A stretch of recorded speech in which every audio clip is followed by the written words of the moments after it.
നാടകം ആരംഭിക്കുന്നു. പാട്ടമാക്കി. നാടകരചന കെ ദാമോദരൻ.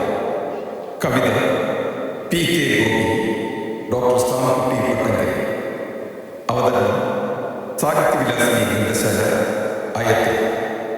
ആവിഷ്കാരം പി എൻ മോഹൻരാജ്.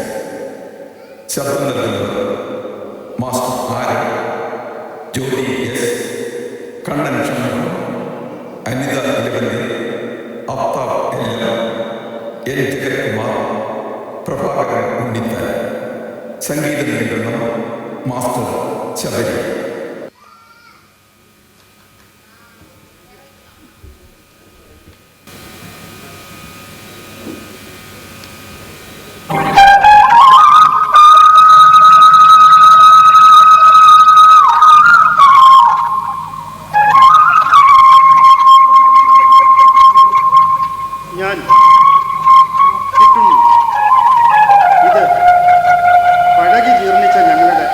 ചെറിയ ഓലപ്പ്, ഒഴിഞ്ഞ തൊഴുത്ത്, മുറ്റത്ത് കായ്ക്കാറായിട്ടില്ലാത്ത അമരച്ചെടികൾ, അതിൻ്റെ ചുവട്ടിൽ ഉടഞ്ഞ കുടവും കലവും കിടക്കുന്നു.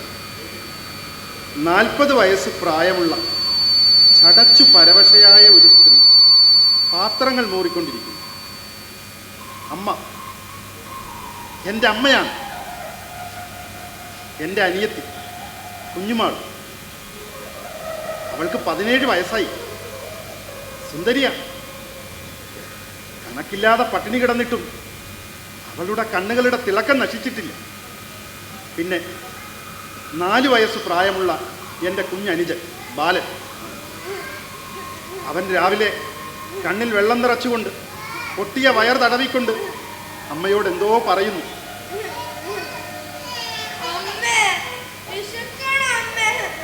മക്കളെ, കരയില്ലേടാ, ഇപ്പൊ വരും. കുഞ്ഞുമാള് പോയിട്ടുണ്ട്. വല്ലതും കിട്ടോ നോക്കാൻ. വരാറായിരിക്കുന്നു. മോൻ പോയി കുറച്ച് കളിക്ക്. കുഞ്ഞുമാള് ഇപ്പൊ വരും. മോൻ കരയല്ലേ? തരാട്ടോ, തരാം. ഈശ്വര. അമ്മേ, ഇനി എന്താ വേണ്ടത്? മാധവൻ നായരുടെ പിടികേനും കിട്ടിയില്ല. എന്തേ പറഞ്ഞത് അയാള്? വാങ്ങിയതൊക്കെ കിട്ടിയാൽ മതി എന്ന് പറഞ്ഞു. ഉള്ളതൊക്കെ കിട്ടാക്കുറ്റികൾക്ക് കൊടുക്കാൻ അയാളൊരു പൊണ്ണനൊന്നും അല്ലാത്രേ. അത്തൻകുട്ടിയുടെ പീടിയെ അവിടെയും പോയി. അത്തൻകുട്ടിക്ക് 6 റുപ്പിക കൊടുക്കാനുണ്ട്. പൊന്നുമോനെ, കരയില്ലേടാ. ഇന്ന് മോന് മറ്റുള്ള കഞ്ഞി തരാം. അവറാന്റെ പീടിയെ ഒന്ന് പോയി നോക്ക്. അവനൊരു വല്ലാത്തവനാ. 2 റുപ്പിയല്ലേ അവിടെ കൊടുക്കാനുള്ളത്. അവിടെയും പോയമ്മേ. അവൻ എന്തൊക്കെ പറഞ്ഞെന്നോ, അതൊന്നും ഇവിടെ പറയാൻ കൊള്ളില്ല. കരയല്ലേ മക്കളെ, കരയല്ലേ. ശംഖുനായരുടെ വീട്ടിൽ പോയോ? ഇല്ല, അവിടെ പോയിട്ടില്ല. ഒന്ന് പോയി നോക്ക്. കുറച്ച് കഞ്ഞിയെങ്കിലും തരാൻ പറയും. പോവാം. ഈശ്വര, ഞാനിനി എന്തോ പറയും. ഇന്നെന്ത് സൂത്രമാണ് പറയുകയാവോ? ഇനി പറ്റില്ല ചൊട്ടിയമ്മേ. പാട്ടവാക്കി മുഴുവനും ഇന്ന് കിട്ടണം. എവിടെ കിട്ടുന്നേ? അവൻ മില്ലിന്ന് വന്നിട്ടില്ല. ഇന്ന് ശനിയാഴ്ചയാ. അതുകൊണ്ട് ഉച്ചയ്ക്ക് തന്നെ വരും. ഒന്നും കഴിക്കാതെയാ പോയിട്ടുള്ളത്. അതുകൊണ്ട് കാര്യമായില്ലല്ലോ. പാട്ടവാക്കി ഇന്ന് തന്നെ കിട്ടണം. അല്ലെങ്കിൽ കേസ് നാളെ ഫയലാവും. ഓർമ്മ വെച്ച് കളിച്ചാൽ മതി. കുറച്ച് ദിവസത്തെ ഇടതരണം രാമൻ നായരെ. വലിയ ബുദ്ധിമുട്ടാ. ബുദ്ധിമുട്ട് ആർക്കാ അപ്പൊ ഇല്ലാത്തെ? ചെറിയവർക്ക് ചെറിയ ബുദ്ധിമുട്ട്, വലിയവർക്ക് വലിയ ബുദ്ധിമുട്ട്. പിന്നെ നിങ്ങളുടെ കയ്യിൽ നിന്നൊക്കെ പാട്ടം തിരിഞ്ഞ് കിട്ടാഞ്ഞാൽ മനക്കൽ ചെലവെങ്ങനെ നടക്കുക? ഇക്കൊല്ലം മഴ പെയ്യാതെ വിളവ് നന്നേ കുറഞ്ഞു എന്ന് നിങ്ങൾക്ക് നിശ്ചയില്ലേ രാമൻ നായരെ? ആരോടാണെന്ന് വെച്ചിട്ടാ നിങ്ങൾ സംസാരിക്കുന്നേ? ന്യായം പറയുന്നു. മനക്കൻ കാര്യസ്ഥനാണ്. രാമൻ നായരെന്ന് ഓർമ്മ വെച്ചുകൊണ്ട് സംസാരിച്ചാൽ മതി. ദേഷ്യപ്പെടാൻ പറഞ്ഞതല്ല രാമൻ നായരെ, ഞങ്ങളുടെ സങ്കടം പറഞ്ഞതാ. സങ്കടം? മണ്ണാങ്കട്ട. സൂത്രം പറഞ്ഞാൽ രാമൻ നായർ ഒഴിഞ്ഞു പോകുമെന്നാണോ വിചാരിച്ചത്? പറയൂ, ഇന്ന് തരുമോ പാട്ടവാക്കി മുഴുവനും? കിട്ടുണ്ണി ഇങ്ങോട്ട് വന്നോട്ടെ. കുറച്ച് കാശ് ഒരാളോട് കടം ചോദിച്ചിട്ടുണ്ട്. അത് ആദ്യം അങ്ങോട്ട് ചൂടാർന്നില്ലേ? പാട്ടം മുഴുവനും തരണം, അല്ലെങ്കിൽ കുടിയിറങ്ങിപ്പോകുന്നേ പറഞ്ഞോളൂ. ഞാൻ വൈകിട്ട് വരാം.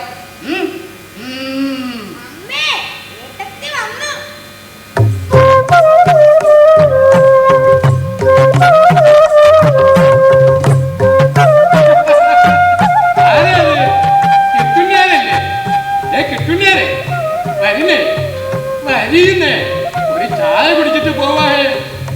എനിക്ക് ചായ കുടിക്കണമെന്നില്ല. എന്തായാലും കിട്ടുന്നേരെ നിങ്ങൾക്ക് ഇത്ര ഉഷാറില്ലാത്ത? ആ, ഇന്നല്ലേ നിങ്ങൾക്ക് ശമ്പളം കിട്ടുന്ന ദിവസം. എന്ത് ശമ്പളം ചങ്ങായി? ശമ്പളം കിട്ടിയിട്ട് എന്താ? തെല്ലും ദയയില്ലാത്തവരാണ് ഈ മുതലാളികൾ. അതാണ് മുതലാളികൾ. നമ്മൾ തൊഴിലാളികളുടെ രക്തം പിഴിഞ്ഞെടുക്കുകയാണ് അവരുടെ ജോലി. എന്ത് ചെയ്യാം? യാതൊരു നിവൃത്തിയും ഇല്ലാഞ്ഞിട്ടാണ് ഞാൻ കമ്പനിയിൽ പോകുന്നത്. അച്ഛനുണ്ടായിരുന്ന കാലത്ത് കൃഷി മാത്രമേ നടത്തിയിരുന്നുള്ളൂ. അനുഭവം കിട്ടുമെന്ന് വിചാരിച്ചിട്ടല്ല. കിടന്നു പാർക്കാൻ ഒരു സ്ഥലം വേണ്ടേ? ആ ഒരൊറ്റ കാര്യം കൊണ്ടാണ് ഞങ്ങൾ വീടും പറമ്പും ഒഴിഞ്ഞു കൊടുക്കാതിരിക്കുന്നത്. എത്ര കഷ്ടപ്പെട്ടിട്ടാണ് ഞങ്ങൾ കഴിച്ചു കൂട്ടുന്നതെന്നോ. അതെ, ആ ചായ കുടിക്കും. എൻ്റെ ഇഷ്ട. വീട്ടിലെ സ്ഥിതി വിചാരിക്കുമ്പോൾ എനിക്കിത് കുടിക്കാൻ ഒരു സുഖവും തോന്നണില്ല. വീട്ടിലുള്ളവരൊക്കെ ഞാൻ ചെല്ലുന്നത് കാത്തിരിക്കുന്നുണ്ടാവും. പക്ഷേ ഞാൻ വെറും കൈയായിട്ടാണ് വീട്ടിലേക്ക് മടങ്ങുന്നത്. അപ്പോ നിങ്ങൾ എന്തേ ശമ്പളം കൊണ്ട് ചെയ്തത്? കുറേ നാളായി കുഞ്ഞുമാളങ്ങനെ പറഞ്ഞു തുടങ്ങിയിട്ട്. ഒരു ജാക്കറ്റിനുള്ള തുണി വേണം, അത് വാങ്ങി. പിന്നെ നമ്മുടെ പാത്തുക്കുട്ടിക്ക് കുറച്ച് കാശ് കൊടുക്കാനുണ്ടായിരുന്നു, അതും കൊടുത്തു. അങ്ങനെ ഈ ആഴ്ചയിലെ കൂലിയും പുളിശ്ശേരി വെച്ചു. ഇനി ബാലനൊരു കുപ്പായം വേണം, അത് അടുത്ത ആഴ്ചയിലേ പറ്റൂ. അല്ലേ, നിങ്ങളിങ്ങനെ കിട്ടുന്ന ശമ്പളമൊക്കെ ജാക്കറ്റിനും കുപ്പായത്തിനുമായി തുളച്ചാൽ വീട്ടിൽ കഞ്ഞി വയ്ക്കില്ല. പക്ഷേ ഞാൻ കുറ്റം പറയാമെന്ന് വിചാരിക്കരുത്.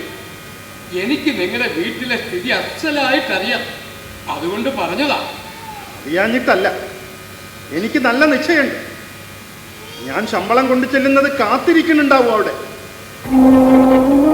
ഇന്ന് ഉച്ചയ്ക്ക് കഞ്ഞി വെക്കാനും കൂടി ഒരു മണിയരിയില്ലേ. ഞാൻ തന്നെ രാവിലെ ഒന്നും കഴിക്കാണ്ടാണ് പണിക്ക് പോകുന്നത്.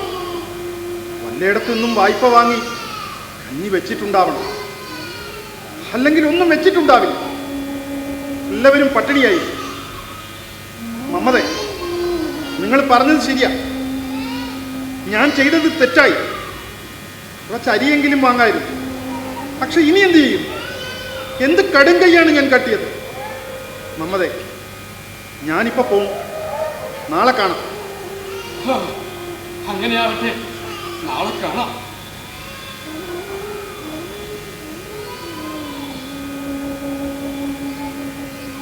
കുഞ്ഞുമാളു, കുഞ്ഞുമാളു. മോൻ ഇന്ന് വല്ലതും കഴിച്ചോ? ഇവിടെ ഇന്നൊന്നും വെച്ചിട്ടില്ല. ഒന്നും വെച്ചില്ലേ? ശങ്കുനായരുടെ വീട്ടിൽ നിന്ന് കുറച്ച് അരിവാർത്ത കഞ്ഞി കൊണ്ടുവന്നിരുന്നു, അത് അവന് കൊടുത്തു. കഷ്ടം, വിശപ്പ് മാറിയിട്ടുണ്ടാവില്ല. ഇന്ന് കൂലി കിട്ടിയില്ലേ മോനെ? കിട്ടി. പക്ഷെ കുഞ്ഞുമാളുവിന് ജാക്കറ്റിനുള്ള തുണി വാങ്ങി. ഇപ്പൊ ഇത് വേണ്ടിയിരുന്നില്ല. കിട്ടുണ്ടി വന്നില്ലേ? കിട്ടുണ്ടി, ആ കിട്ടുണ്ടി. ബാല, ആ പുൽപ്പായങ്ങ് എടുത്തോണ്ട് വാ. കുഞ്ഞുമാളു, ഇത്തിരി മുറുക്കാനങ്ങോട്ട് എടുക്ക. എനിക്ക് പ്രായമൊന്നും വേണ്ട, ഇരിക്കാൻ സമയമില്ല. ആട്ടെ, പാട്ട് ബാക്കി ഇങ്ങോട്ട് തന്നാട്ടെ. രാമൻ നായരെ, ഇക്കുറി ഞങ്ങളെ ഇനി ബുദ്ധിമുട്ടിക്കരുത്. എന്തേ പറഞ്ഞത്? ബുദ്ധിമുട്ടിക്കുകയാണോ? നന്ദിയില്ലാത്തവർ. നിങ്ങൾക്കാണോ ബുദ്ധിമുട്ട്? നടന്ന് നടന്ന് എൻ്റെ കാലിൻ്റെ തോലൊക്കെ പോയി, എന്നിട്ടും ബുദ്ധിമുട്ട് നിങ്ങൾക്കാണല്ലേ? ശരിയാണ് രാമൻ നായരെ, നിങ്ങൾക്ക് നല്ല ബുദ്ധിമുട്ടുണ്ട്. പക്ഷേ സങ്കടം പറയാൻ, പാട്ട ബാക്കി തരാൻ ഞങ്ങൾക്ക് യാതൊരു നിവൃത്തിയുമില്ല. ഇവിടെ മുറുക്കാൻ ഒന്നും ഇല്ല ഏട്ടാ. എന്നാ അങ്ങേലെ നാണിയമ്മയുടെ ഇത്തിരി തരാൻ പറ. ഓ,